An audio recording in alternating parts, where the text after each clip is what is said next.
It's in my roots to work as hard as I do. Been on the money train looking for more better blues. Them school days, no class act, I was breaking all the rules. Life's a boomerang and I had nothing to lose. Another boy in the hood is how it come across. I feel like Dr. Doolittle, but the money talks.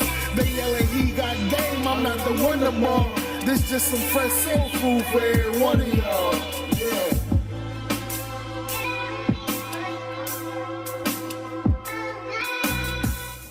Yo, welcome back for another episode of Cornbread Movie Review. I appreciate it. Make sure you like and subscribe to the channel, please. Come on. It's free. All you gotta do is support your boy over here. You know what I'm saying? I'll just be chilling, man. But I'll be trying to watch different shows. I'm actually got a backlog of movie reviews, TV shows, because I've been busy. Hey, I'm sorry. Hey, I'm sorry. Do you accept my apology? Thank you. But I'm going to start smacking y'all in the head with these reviews, man. I'm going to start crunching them out so I can get some new shows out there that I've been dying to watch and watch those and review those and get those out to y'all, all right? So thanks for being patient. If you're new to the channel, understand I do movie reviews, TV shows, top fives, top tens, story times. I'll just be throwing a hodgepodge of stuff in to review. But today, you've seen the title. We are going to finish the disgusting TV series, and that is Quiet on Set. Yes, ladies and gentlemen, it's on HBO and ID channel. Today we're going to review episodes 3 through 5. Yes, 3 through 5 is the conclusion of this series. If you want to check out how I feel about episode 1 and 2, go back and look at my old catalog, man. I got you. I tried to break it down in 2 different parts, all right? I want to make sure it was the totality of this series so I can give y'all everything, all right? So episode 3, episode 2 left us with a cliffhanger, and episode 3 steps right up and starts immediately, right where we left off. Episode 3 addresses Jake and Josh. This is back in January of 2004. Definitely by now, I already grew out of watching Nickelodeon. So, you hear some stuff, but I'm not tapped into that market anymore, or even that channel even more. So I don't know all the ins and outs. So I didn't even watch this series, but they were familiar to I knew who they were at the time. So Drake basically did a spinoff off of the Amanda Bynes show. So he was like, no, me and Drake and Josh we got our own chemistry going so we can create our own, right? Unfortunately for him, especially with Nickelodeon having a lot of pedophiles around, one of those pedophiles seeped over and had a eye for Drake, right? So over time, he started doing the little grooming stuff, right? Talking to him more, saying, hey, let me talk to you over here. Get more privacy, is separated from everybody else, right? To get Drake comfortable. Then I guess he started, dressing him. And I don't know how much dressing him he did. Like, right, was he in the room with him when he was dressing him? Or he made him go take something off and, fix his tie and stuff like that? But he also was touching him too, right? Maybe the hand on the shoulder. I don't know, some freak bull stuff, man. That's the stuff that won't be tolerated ever. And it's sad that a young man has to start to take his purity away by somebody like that. So by this time, Drake is about 15, about a season in, 2 seasons in, and his father doesn't like it. His father's like, nah, stay away from that man. Stay away under all costs. But unfortunately, his father was on almost borrowed time, right? Like going through, I guess, a divorce or a custody battle. And so he lost. And Drake was like, no, well, the guy, I'm never going to say his name. So the guy put Drake and his father kind of at odds, right? So that he would stay away because he knew his father was looking at him. So he's like, let me separate Drake from his father. And then Drake had to lose that battle, and Drake went back to his mom. And unfortunately, that was probably one of the worst decisions, right? Because now the mom was probably busy. She didn't care. She just wasn't, let's say, a good parent. I don't know, but I'm just watching the outcome of the situation. And so she let Drake hang with this guy a lot more, spend the night, because we have rehearsal, right? We got early morning. Let me go to Disneyland and Disney World every other weekend, right, or every weekend, and so I can get him one on one and get him close, so he's comfortable with me. And then unfortunately, some things happen um, that are very sad, and it's unfortunate that the kids are going through it, male or female, right?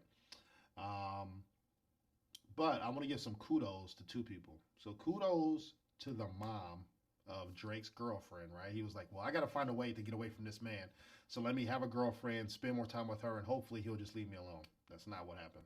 But kudos to Drake's girlfriend's mom, who saw the behavior of how this individual kept calling their house and how they got the number and stalking them and stuff like that. And she was like, "No, let's call the cops. Let's figure out what's going on."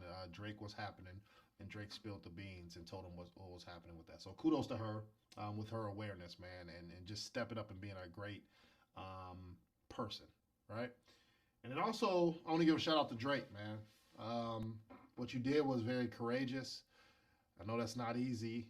Um, it's your truth, and it's unfortunate that you had to go through that. But you speaking up hopefully encourages others to speak up who they don't have to be famous, right? But it just speak truth to power, man. So kudos to you. So that's how episode 3 goes. Very hard.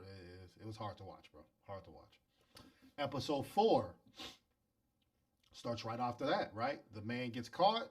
Let's go to trial.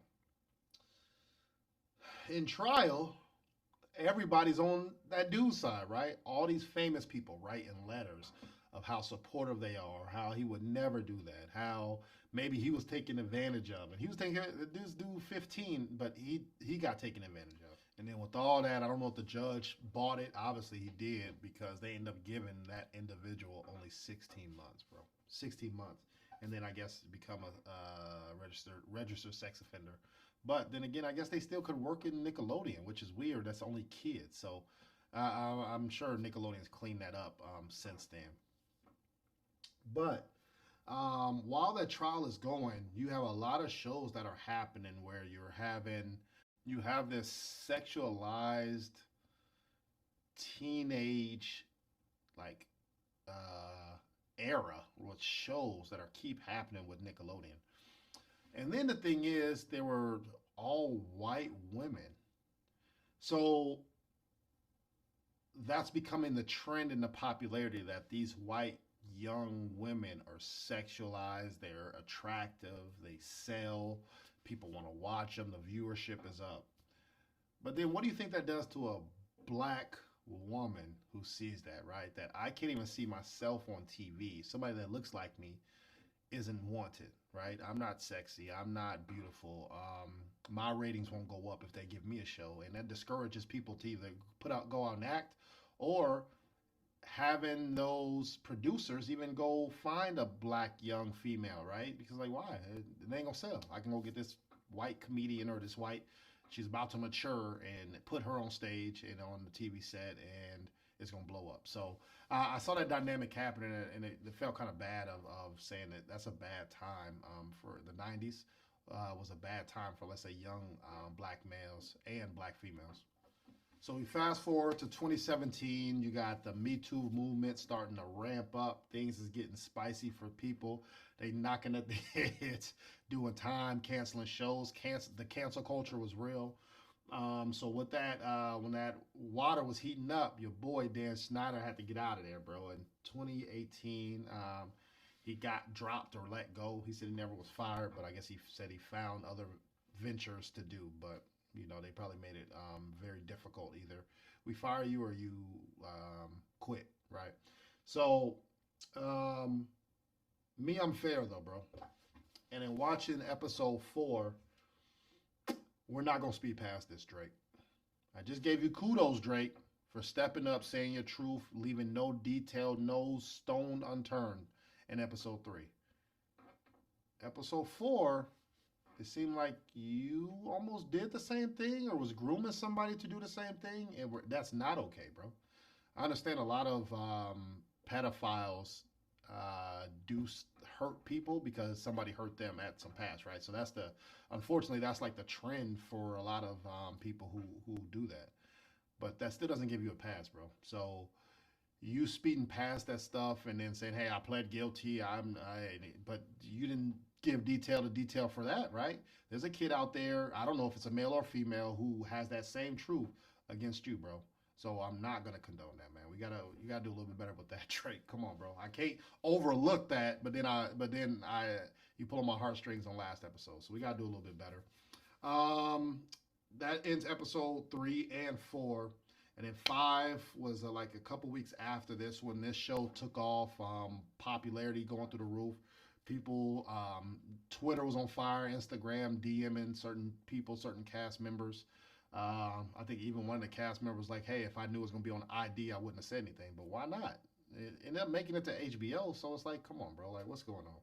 But episode 5 does a couple follow ups, a couple recaps on some burning questions with some of the people.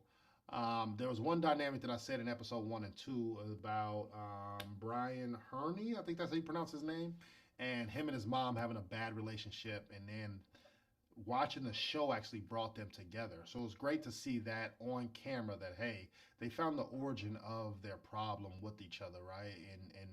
And whose fault it really was. It's not really the kid's fault or their parents' fault. It was that cat or not that cast, but it was that set and Dan Snyder messed it all up. So for me, it was good. Tough watch. And like I said, I'm millennial, man. So it hurt. It pains me to watch this stuff, man, because those are the good days, especially all that, man. Legend of the Tomb. You got Goosebumps. You got it's Hidden Temple. You got all these shows that I grew up watching, man, and it was tough watch, but I think a necessary watch. One thing I didn't get that I did have an issue with is where's the original cast of all that? Right? I'm not on Twitter, so I'm not saying they haven't responded, but it just haven't reached me, so that means it hasn't blown up yet because I don't follow that many people. So where's the original cast at, bro? Where's the Keenan and Kales? Where's all these other people who were on all that for 2 or 3 seasons? Were these behaviors going on then, or did they wait till y'all phase out and then they said, all right, we got a new crew in who doesn't know what to do and then speak up, right? So I'm interested to see what's going on with that. Make sure y'all like and subscribe to the channel. This is episode 3 through 5. I already did 1 and 2. Let me know what y'all think about the series. What was your favorite episode? What was the episode that was hard to watch? And let me know if I left some stuff out. I didn't want to tell everything because I still want people to watch it. All right, so make sure you like and subscribe to the channel. I'll be back next week. Peace.